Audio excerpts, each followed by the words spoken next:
TitleMatchNetwork.com. Who came up with the NWO gimmick? That was Eric Bischoff's. Okay. Eric Bischoff's idea. He ran it by me in Scottsdale, and like it didn't sink in. And then like I went home that night. He stayed in my house. Went home that night, and I just sat there like the middle of the night. I just kept playing through. I was just thinking, fans are going to think that Vince is invading this company. This is really going to be huge, you know. And we had no idea. I mean, of course, you think this is just your entry level angle. Like this is just to get you in the door, and this won't last very long. And the biggest thing was we couldn't use our names. Did that bother you at all, or? Yeah, I took care of that though. You know, as soon as they said, "What do you want to go by?" I said, "You know, I'd like to go by my name," because I knew I'd own that for life, no matter where I went. Right. And even when I went back to New York, you know, they really kind of wanted to do the Diesel thing, but you know, just like I wasn't going to get into that again. I wasn't going to be owned. Was Hogan originally part of the plan? No, they didn't know who it was going to be. Originally, it was Sting, I think. Wow. Sting was going to jump and turn. So they didn't think Hogan would do it. Hogan was doing that movie, and then with Lonnie Anderson and somebody else. And I think Hogan watched the TV and saw that train leaving. Right. Hogan, man. Yeah. I mean, when anybody says about Terry, man, there's nobody smarter than him. Yeah. He said, "Man, ka-ching, I'll hop on that.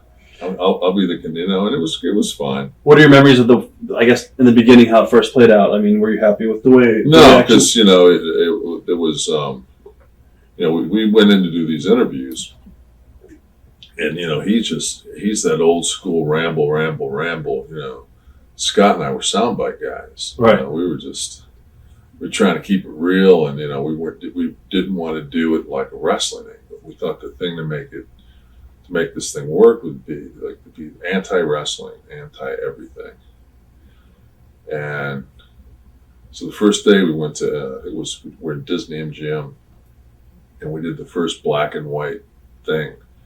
And when it was over with, halfway through we took a break, and Scott and I went over, looked at each other, like, "Fuck, man, he's killing us. He's just rambling about everything. It's just not working."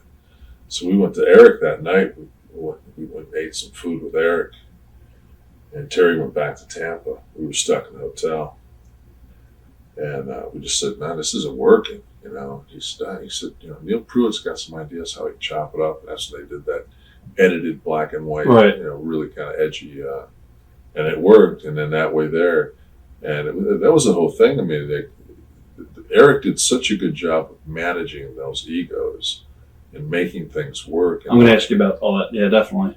You know, he really did. I mean, it wasn't it was definitely water and oil with Hulk and Scott and I.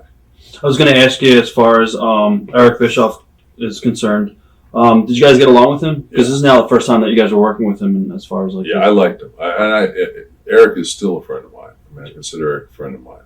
Do you think Eric Bischoff around this era was in over his head?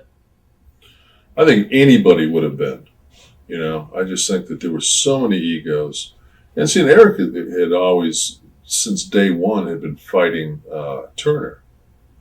You know, been fighting the Time Warner people. Right. The only reason Eric got that Monday night spot was they were sure that it would fail against Vince. They could finally get rid of pro wrestling. That was the key. They were like, "Yeah, you can have it. You want to go head to head against them? Yeah. Huh. You'll fail, and we can finally get rid of pro wrestling." And then it was a success. I mean, that, you know, people, I mean, it's like that. There's a book about the death of WCW that just, I've never read it because it's just, the wrestling people live in such a bubble that they don't realize that there was a .com crash, that AOL came in, took over Time Warner, that a $73 stock dropped to $15. That AOL sold everything they could. I mean, they sold the Braves, the Hawks. They sold everything, you know. But I booked WCW to its death. I personally did it. Not the .com crash, not, you know, AOL merger, none of these things that took over. I was there when Bischoff knew that, man, it was just a matter of time before they're going to pull the plug out because they wanted to. You know, and that Guy came in. What the hell was his name? Jamie, whatever his name was. I mean, he specifically said, "I'm going to get wrestling off TNT." And they brought him in. He was head of programming. So it was like, Well, this is great because we'll lead to my next question. What do you think should have been done differently in WCW to avoid the collapse when Vince, basically took over and the ratings and all that? the number one thing we should have done. They got so greedy. Thunder was the worst thing you could do. Right. Thunder was our Waterloo. I mean, just doing Thunder was just a nightmare, and it was it was a momentum killer because it was a branded product that wasn't taken to the same consideration the Nitro show was. It was taped. It was just a horrible idea. Taking Nitro to 3 hours was brutal. They just bastardized it. Do you think it overexposed the product too? Absolutely, Right. Absolutely. It was nothing. There's nothing spin. When you booked it, you were booking almost 10 hours of original programming a week for all the different. And you gave a lot of stuff away for free too. Gave everything you had to. How'd you like Vince Russo working with Vince? I liked Vince. I still work for him now. Right. He gets it. He just always has somebody pulling. He never gets to do what he wants to do. He always has somebody monitoring. When he came up to WCW, we had a standard and practice guy sitting in our booking room.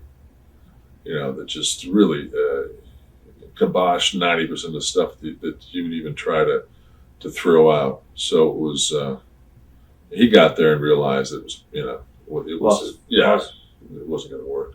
Do you think what went down at Bash between, I guess it was Bash, Great American Bash, it wasn't Bash at the Beach, between Jarrett, Hogan, and Russo was a big work? Or do you think it was a shoot? I don't know.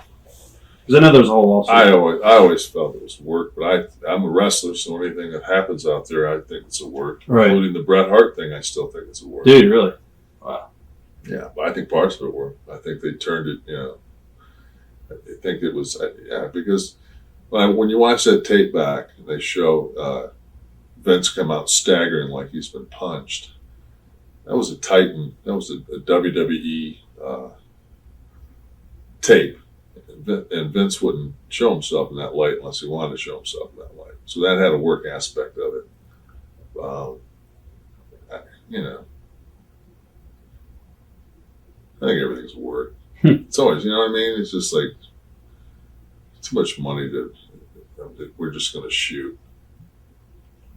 I don't think so. When, I guess Eric Bischoff was demoted and Vince Russo came in, did you see the politics between both of those guys? And what jealousy factor? I thought they worked pretty well together. I thought that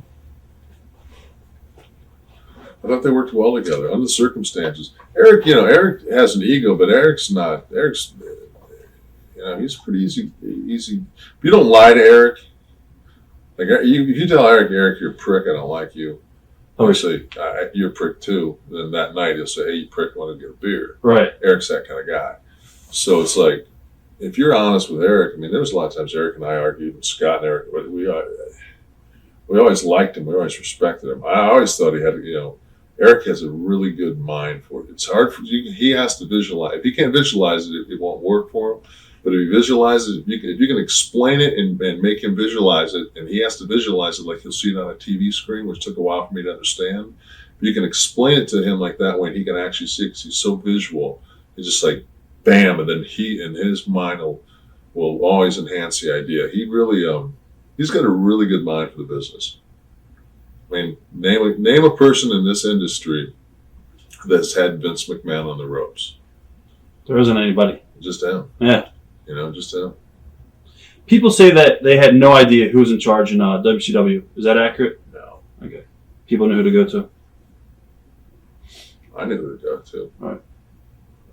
What are your thoughts on Kevin Sullivan as booker during the time Russo was sent home? Kevin was great when we came in. Kevin knows how to book heat. Kevin is really good at booking heat. If you want to get heels over, he'll book heat and he'll book it to just absolutely just just gags you, that you want to watch that babyface make a comeback. And they actually pulled we started giving back earlier than he wanted to, just because the baby faces were all in Bischoff's office crying, show after show. How much more heat are they going to get on this? All right. And Sullivan would say, "Brother, it's not ready." Because his whole thing was, you put, the heat was like putting air in a balloon, and as the balloon rised, you had to get more and more heat on it. And he said, when it gets 5 feet off the ground, you don't want to start taking air out of it. You want it to get all the way up, and then that's how much, then the higher you bring it, the longer it takes for that balloon to get back to the ground. And then he said, then the heat's done, and you got to recreate the heat. So that was his thing. And when he explains that to you, and you go, especially when you're a heel, like, it works for me. Yeah, exactly. More heat, good for us. No bumps. How do you respond to Eric Bischoff in his book? He calls you Big Lazy. What are your thoughts on that? Well, he can say whatever he wants to say. Do you know why he feels like that?